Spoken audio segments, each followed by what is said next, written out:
We now welcome West Virginia coach Dana Holgorsen. If you have a question, press star 1.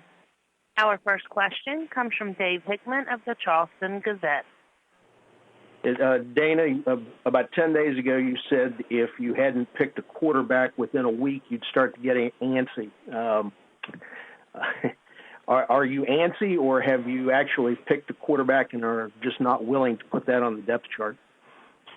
No, Dave, haven't picked one yet. Not as antsy as I thought I'd be with it. They've kind of risen their game a little bit, and they're battling. Had to kind of cut some of Ford's reps a little bit just because the other two were playing a little bit better. I think Ford's probably going to end up being a tremendous quarterback for us, no doubt. But it's just really hard to rep 3 quarterbacks, so we had to kind of narrow it down. And then once we did that, both Clint and Paul looked good, so we felt like it was warranted to be able to keep the competition going. Is there a chance that come Saturday afternoon there's going to be some sort of, maybe not a rotation, but a sharing of the job?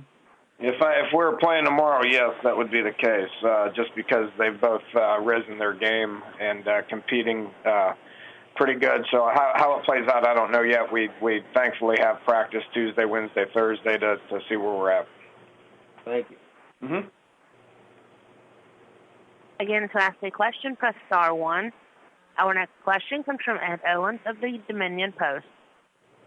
Hey, Coach, just to follow up on that, if you could kind of talk a little bit about what each guy is doing well. You said they've both kind of elevated their games, but what you're liking out of Clint and what you're liking out of Paul at this point.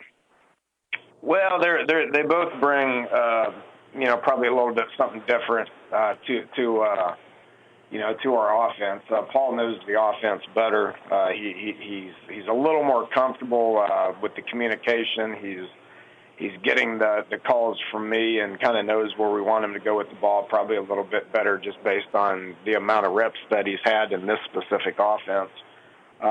Clint's seasoned, has more game experience, has really good leadership skills, remains calm under pressure, keeps the play alive pretty good. So they both bring something different to the table. Ultimately, it's about, the guy that's not going to make the mistakes, and which is just kind of what our offense is about, which is to distribute the ball to a bunch of different skill guys based on what the defense has given us. So might take some game experience to figure out which is the guy. It may be a situation where they complement each other and we continue to rep both of them all year. I don't know yet.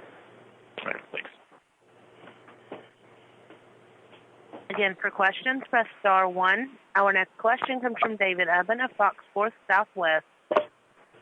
Dana, how many receivers do you sort of envision being in you guys' rotation ultimately? There's always 2 deep.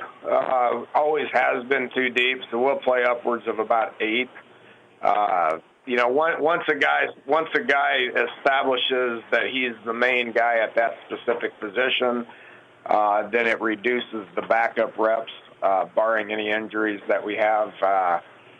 The top end guys that we had last year were just that much better than the other guys, so they played a considerable amount of snaps more than the backups did. But we always went into each game with about 8 guys that were capable of playing.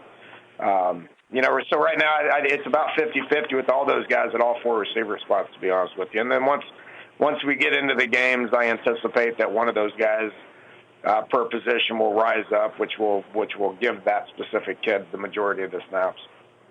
And you talked a lot this spring or in this off season about the different sort of feel that you guys have this season when it comes to perception and expectations outside the program. But what do you sort of feel like is the reason why nobody really seems to know what's going to happen once we start playing the games this year?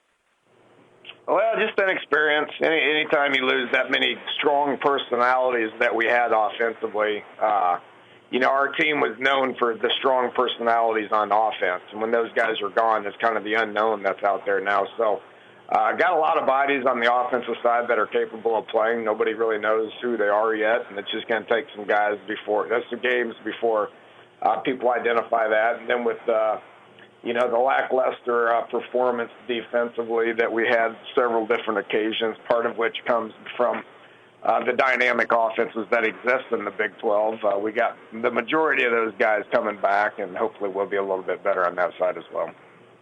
All right, thanks. Uh-huh. Thank you. Our next question comes from Wendell Barnhouse of Big12Sports.com. What have you seen out of them so far that gives you confidence that they're going to be better this year?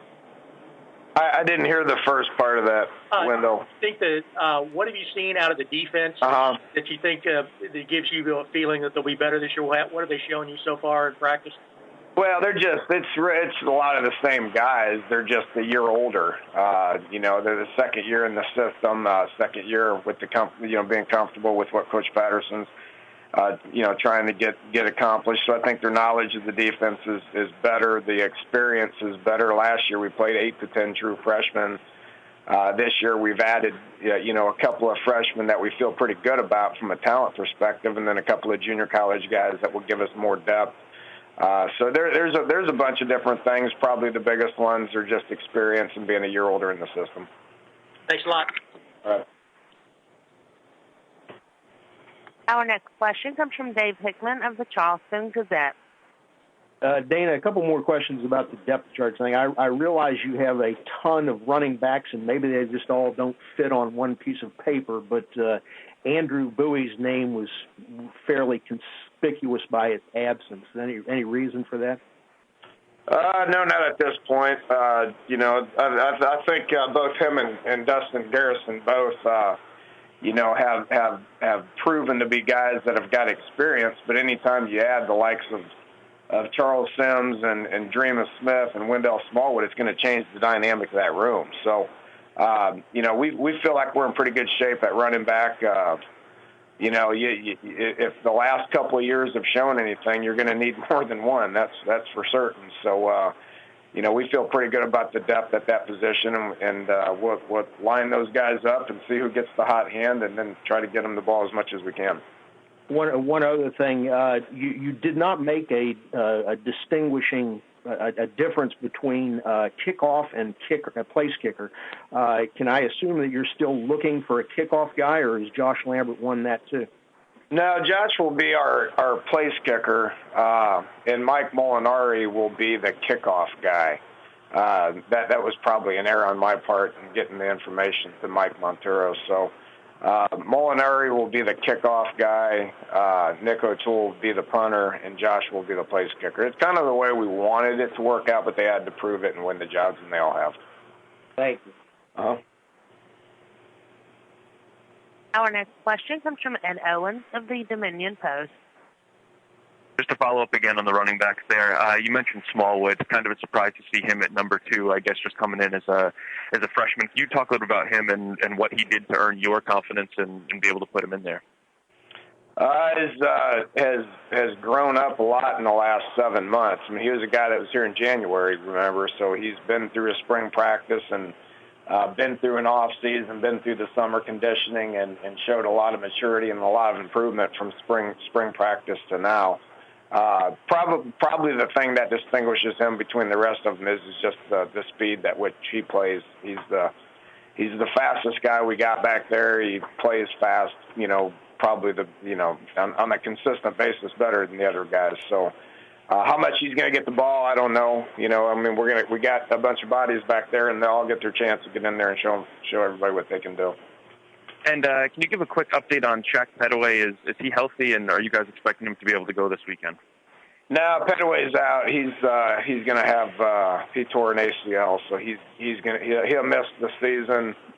I haven't had an injury update, with you guys in quite some time. But Shaq is going to be shelved for the year. He does have a red shirt year, so this will serve as his red shirt year, just like Nana. Nana had a red shirt year. Those are the two guys that we lost during camp. Okay, thanks.